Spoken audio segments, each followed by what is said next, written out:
every once in a while, a game sort of comes out of nowhere. SpiritFarer is the newest game for me that feels this way.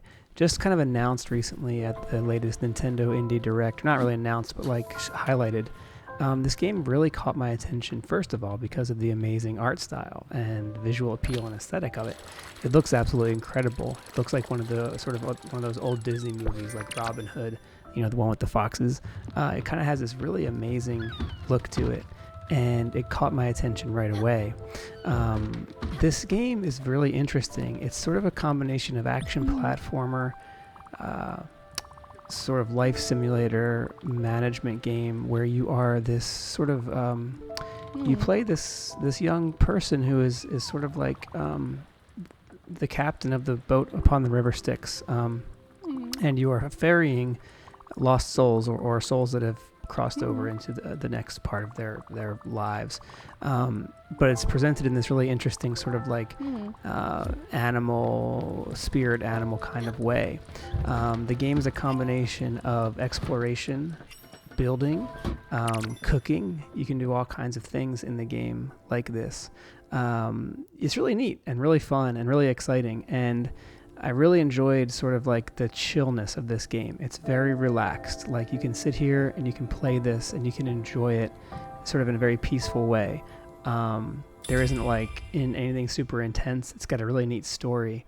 And you can do all sorts of fun things like fishing, cooking, building up your ship, navigating and exploring the world. I really like the way that the exploration in the game works.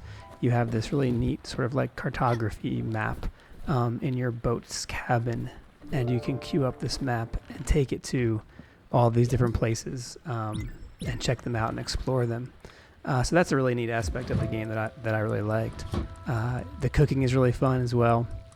You find resources and materials, pop them in the oven, wait a few minutes for this cool little timer, and then you have some neat food which you can then give to the people that live on your boat to make them happy.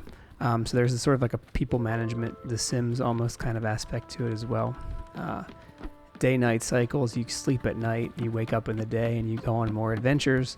Every once in a while you'll go to these sort of places that are called like the Darkness, and you'll collect items, and this requires you to sort of jump and place yourself in the right spot vertically and horizontally to kind of intersect with these floating wisps. And that's really neat too. It kind of adds an action platforming element to the game. So it really makes the whole thing just feel kind of like fun and interesting. As you can see here, the cartography system, you sort of select a destination, queue it up on your map, and then the boat just goes. As long as you're on the boat will take you to that destination, giving you time to talk to your friends, build, cook, fish, whatever you want to do. In the meantime, you can sleep at night when everyone else goes to bed and kind of start the next cycle, the next day cycle. You can see sort of how you build up your boat is really neat. You can add this like vertical buildings that kind of go up. So that's a really fun thing. You collect resources to do that, and it's really neat. You can, as you can see on the map here, there's all these different places.